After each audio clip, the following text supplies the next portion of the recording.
নমস্কাৰ প্ৰিয় দৰ্শকসকল, চাবলৈ আৰম্ভ কৰিছে আসাম লাইভ 7 আৰু কেমেৰা পাৰ্চন বৈদ্যুৎ ভূঞাৰ সহযোগত মই বিকাশ।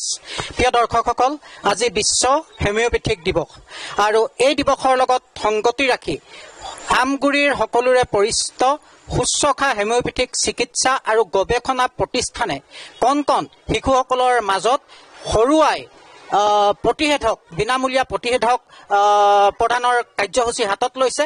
আচলতে এক কথাত যদি আমি ক'বলৈ যাওঁ, আমগুৰিৰ বৃহত্তৰ আমগুৰি অঞ্চলত শুশ্ৰূষা হোমিওপেথিক চিকিৎসা আৰু গৱেষণা প্ৰতিষ্ঠান এটা নাম নহয়, এটা পৰিচয়।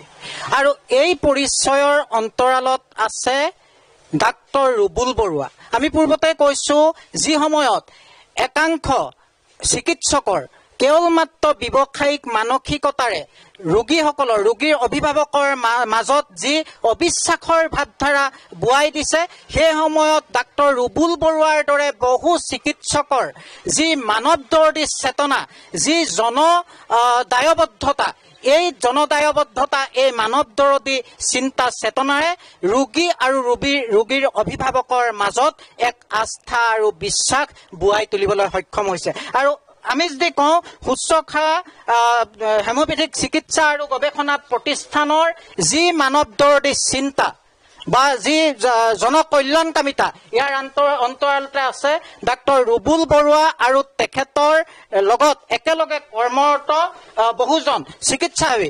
মই তেখেতসকলৰ পৰা বিভিন্ন অনুভৱ জানিবলৈ চেষ্টা কৰিম। আজি ইয়াত বহুজন ব্যক্তি উপস্থিত আছে, নিজৰ নিজৰ সন্তানক আনিছে। কি ক'ব বাইদেউ, ইয়ালৈ আহি অনুভৱ কেনেকুৱা?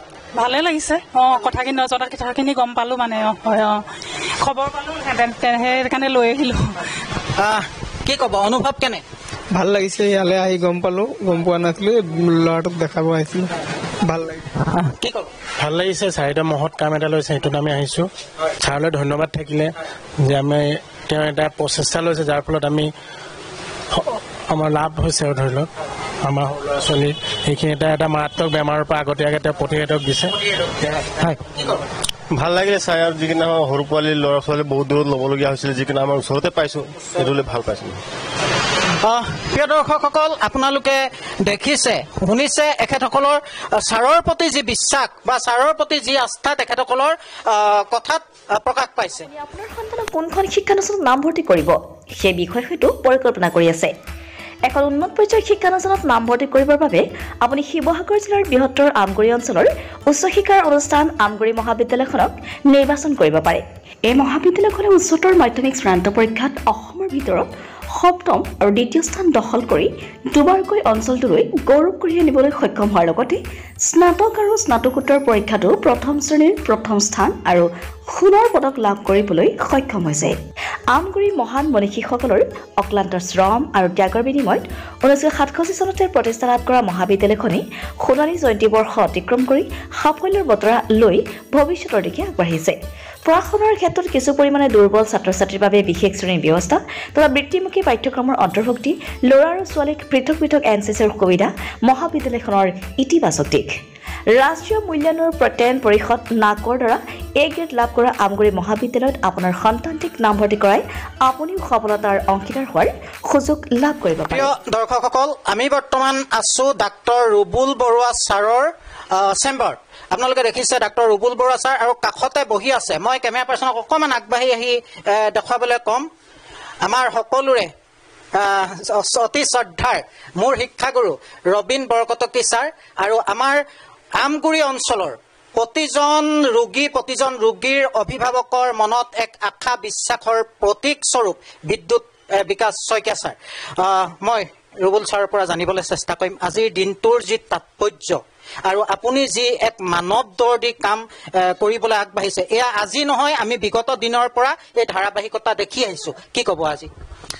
আজি জয়জতে মই আমাৰ হোমিওপেথিক চিকিৎসা ব্যৱস্থাৰ যিজনক ডাক্তৰ চেমুৱেল খ্ৰীষ্টান ফ্ৰেডিক হেনিমেন, তেখেতৰ প্ৰতি শ্ৰদ্ধা জ্ঞাপন কৰিছোঁ। তেখেতৰ আজি জন্মদিন। 1755 চনৰ 10 এপ্ৰিল তাৰিখে তেখেতৰ জন্ম হৈছিল।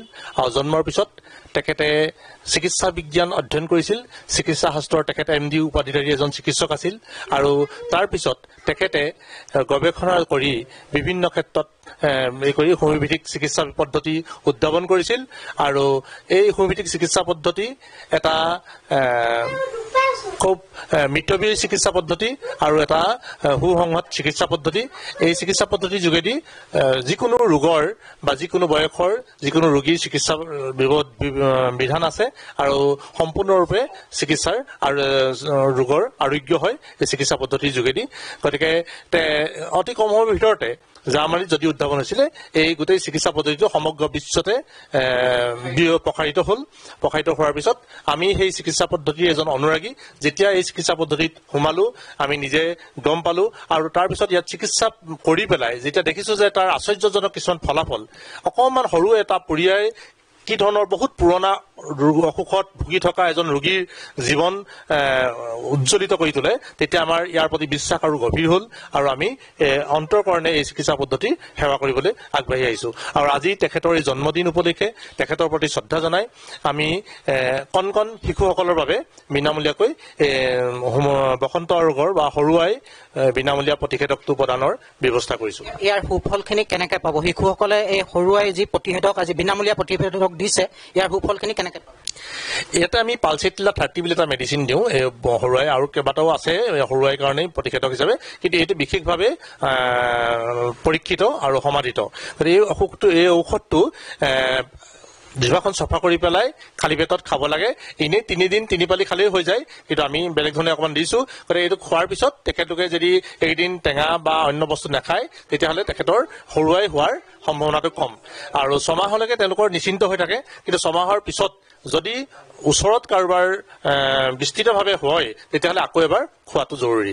মানে 3 দিন 3 পালি 3 দিন খাব লাগিব আৰু এই 3 দিনত টেঙা খাব নালাগে। কেঁচা পিঁয়াজ, ৰচুন, টেঙা এনেকুৱা বস্তুবিলাক খালে আমাৰ দৰৱটো অলপমান একশ্যনটো কমে।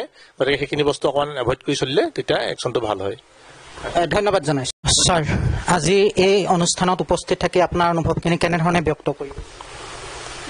আজি ৰুবুল বৰুৱা, ডাক্তৰ ৰুবুল বৰুৱাই মোৰ এটা ভাই, সি মোক আজি এই অনুষ্ঠানটোৰ কাৰণে নিমন্ত্ৰণ কৰিলে।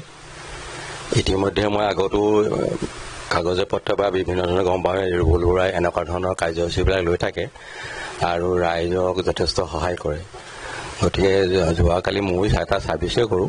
যোৱাকালি ক'লে এনেকৈ আপুনি আহিব পাৰিব নেকি? তথাপি আজি মই যথেষ্ট চাকৰি পৰা অলপ সোনকালে আহিলে তাৰ প্ৰগ্ৰেমটোৰ কথা। তথাপি তাক ক'লোঁ যে তুমি মোক এটা ফোন কৰিবা। ফোন কৰি জনালে যে আৰম্ভ হৈছে, আপুনি আহিব। গতিকে কাৰ্যসূচীলৈ আহি যথেষ্ট মই সুখ পাইছোঁ আৰু উৎসাহিতো হৈছোঁ। আৰু ৰুবুল বৰুৱাৰ এই কাৰ্যসূচীবিলাকে ৰাইজৰ যথেষ্ট উপকাৰ কৰিব বুলি ভাবোঁ মই। আৰু এনেকুৱা কাৰ্যসূচীবিলাকে আচলতে আমাৰ সমাজত এনেকুৱা ডাক্তৰবিলাকৰ যথেষ্ট প্ৰয়োজন আছে বুলিও ভাবোঁ মই, যিবিলাকে মানে সামাজিক কাম কৰে। গতিকে সেই আশাৰে মই ৰুবুল বৰুৱাইও ভৱিষ্যতে এনেকুৱা ধৰণৰ কাৰ্যসূচীবিলাক লৈ আমাৰ সমাজৰ বিভিন্ন দৰিদ্ৰ শ্ৰেণীৰ মাজত নিজকে এজন জনপ্ৰিয় ডাক্তৰ হিচাপে পৰিচিত হ'ব বুলি ভাবোঁ। ধন্যবাদ জনাইছোঁ। প্ৰিয় দৰ্শকসকল, পুনৰবাৰ কম, ডাক্তৰ ৰুবুল বৰুৱা কেৱল মাত্ৰ চিকিৎসক হিচাপে যে তেখেত মানৱ দৰ্দী বা জনকল্যাণকামী চিন্তা কৰে এনে নহয়। চিকিৎসা বৃত্তি গ্ৰহণ কৰা পূৰ্বৰ পৰা আমি লক্ষ্য কৰি আহিছোঁ তেখেতৰ যি জনদায়বদ্ধতা, তেখেতৰ যি মানৱ দৰ্দী চেতনা, এয়া হয়তো জন্মগতভাৱে তেখেতে লাভ কৰিছে, প্ৰতিপালিত কৰিছে আৰু বৰঞ্চ এইখিনি ঊৰ্ধ্বগামী কৰিছে। ছাৰ, এই অনুষ্ঠানত উপস্থিত থাকি আপুনি কি ক'ব? এই অনুষ্ঠানত উপস্থিত থাকি মই বৰ সুখী। ডাক্তৰ ৰুবুল বৰুৱা এজন ভাল হোমিও চিকিৎসক। তেখেতে আমগুৰি বহুতো সামাজিক কামতো লিপ্ত। আৰু তাৰোপৰি আজি যিটো তেওঁ চিকেন পক্সৰ যিটো মানে ভেকচিনেশ্যন দিছে, এইটো বৰ সুন্দৰ কাম কৰিছে। বহুত মানুহ উপকৃত হ'ব আৰু তেখেতৰ এনে সামাজিক কাম আৰু চিকিৎসকৰ কাম ভৱিষ্যতলৈও সুখ্যাতি অৰ্জন কৰিবৰ কাৰণে মই ভগৱানৰ ওচৰত প্ৰাৰ্থনা জনাইছোঁ। ধন্যবাদ জনাইছোঁ। ছাৰ, তুমি খালা নাই?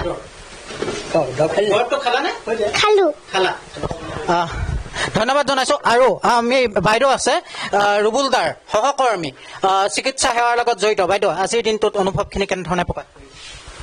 আজিৰ দিনটোৰ অনুভৱখিনি বহুত ভালেই লাগিছে। আৰু মই প্ৰথম মানে এইটো ইয়াত পাইছোঁ, এইখন চেম্বাৰৰ আজি অনুষ্ঠানটো আজি প্ৰথম পাইছোঁ, ভাল লাগিছে। আৰু এই অনুষ্ঠানটোৰ লগত জড়িত হৈ মোৰ আৰু বেছি মানে উৎসাহিত হৈছোঁ। ইয়াকে কৈছোঁ আৰু মই ধন্যবাদ জনাইছোঁ। প্ৰিয় দৰ্শকসকল, এইখিনিতে আমি কওঁ চিকিৎসা সেৱাৰ লগত জড়িত এই বাইদেৱে কিন্তু কবিতাও লিখে, সেই কথাটো আমি জনাই থৈছোঁ। প্ৰিয় দৰ্শকসকল, এনেদৰেই আমগুৰিৰ সকলোৰে পৰিচিত আশা আৰু বিশ্বাসৰ প্ৰতীকস্বৰূপ শুশ্ৰূষা হেমিওপেথিক চিকিৎসা আৰু গৱেষণা প্ৰতিষ্ঠানে মানৱ দৰ্দী কৰ্ম অব্যাহত ৰাখিছে। আপোনালোক আহক, পলম নকৰিব। হৰুৱাই যি প্ৰতিষেধক শুশ্ৰূষাই প্ৰদান কৰিছে ইয়াক গ্ৰহণ কৰক আৰু আপুনি আপোনাৰ শিশুটো, আপুনি আপোনাৰ সন্তানক অহা দিনৰ বাবে এই বেমাৰৰ পৰা, এই ৰোগৰ পৰা সুৰক্ষিত কৰক। ধন্যবাদ।